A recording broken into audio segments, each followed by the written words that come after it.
Use the Predictor in Docs Plus to help students to write more accurately and fluently.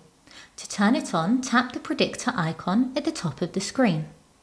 You will then be shown a list of suggestions above the on-screen keyboard. To add one of the suggestions into the document, simply tap it. If you'd like to listen to one of the words first, you can do this using the Sound Shift tool. Tap Sound Shift and then the word that you want to hear. Man. Tap it again to put it into the document. The Predictor will suggest words while you type.